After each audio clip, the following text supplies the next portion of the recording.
In March of 2020, I was torn apart and remade. I'm sure we all were, in ways small and large, mundane and fantastical.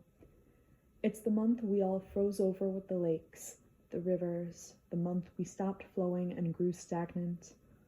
Not of our own choice, of course. We had to. It was the only way to survive. We watched the chaos swirl around us, a kaleidoscopic whirl of sickness, fear, and death. We watched it pinpoint our communities, our homes. We watched as it took our lives away from us and forced us to retreat. Alone. Separated with walls of plaster and brick, always 6 feet apart, but it feels like we're separated with worlds, universes. And then there was us. There was me. There was you. When I hear the words pandemic, quarantine, isolation, I can't help but remember how I felt then, how I still feel sometimes. I remember what it was like in that month and the seasons after. I remember the big things, that an extra week of spring break turned into packing up my university dorm months early.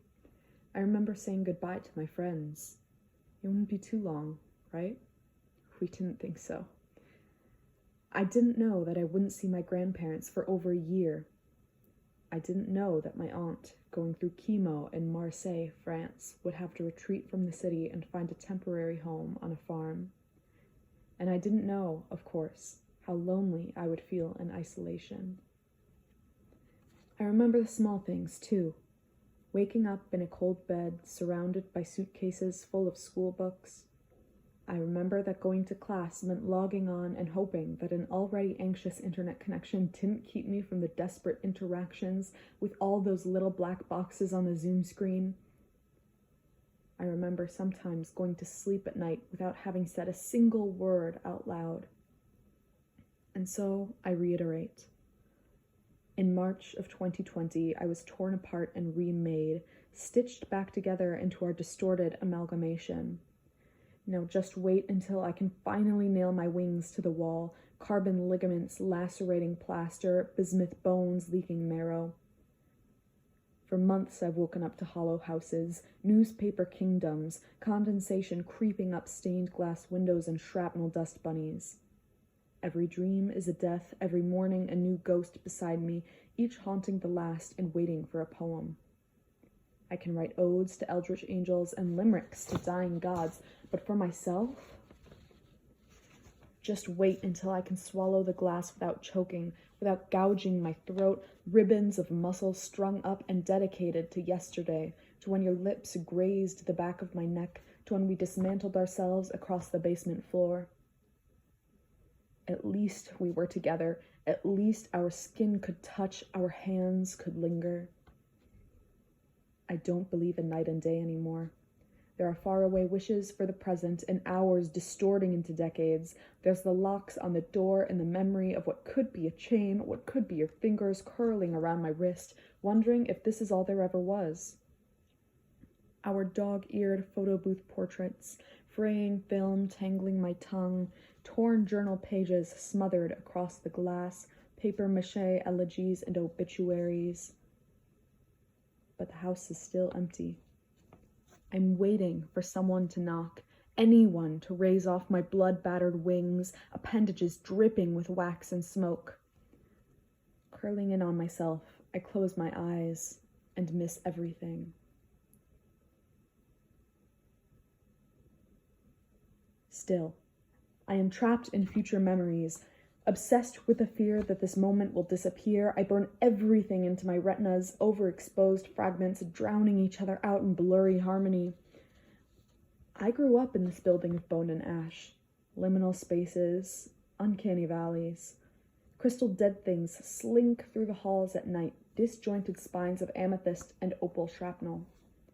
I'm sure this was my home, is my home, but we can't trust amalgam nostalgia, so we stitch the skin of memories back together and glue the fabric whole again, origami realities, fractured dreams. In these dreams, I step over mottled vines and matted roots, into labyrinthian halls that endlessly veer through each other.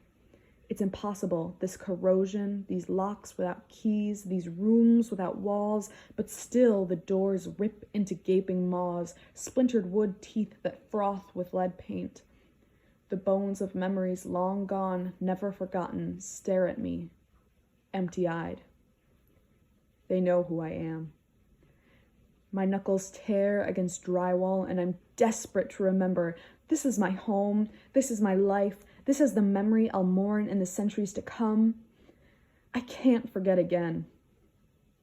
So, I've retreated into a dark place inside my ribcage, a pocket of reality where I can at least try to pretend there's a semblance of normalcy in the world. That disease didn't lock us up, that I could still taste the daylight on my tongue, feel the dewdrops on my feet. But I'd be pretending. Just a plastic mannequin on the corner of my own private stage, reveling in some unreal fantasy. This is my reality. This is our reality. So why am I plagued by shadows unspooling in the corner, ghosts of memories that mock me and remind me that I'm alone? Alone. It's a funny word, one we've all felt lately.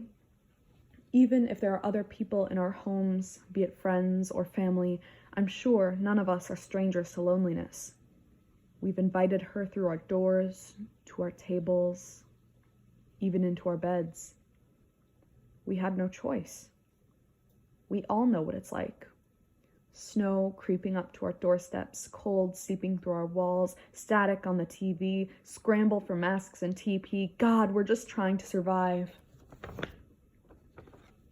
So take a breath. Yes, we're alone. Yes, it's lonely. Still, let the world unfold around you. Shake hands with the spectacular specters who yearn to be known as much as you do. Even the company of ghosts and memories can be warm when the moonlight dances across your skin, when you remember that there's a solidarity in us all experiencing the same loneliness. The stillness of winter's last breath outside can't haunt us. We will fragment the solitude only with the lights in our windows, with the sounds of our voices. Somewhere, the trees shrug off their snow, bending to glimpse the halation of life unfurling from our homes.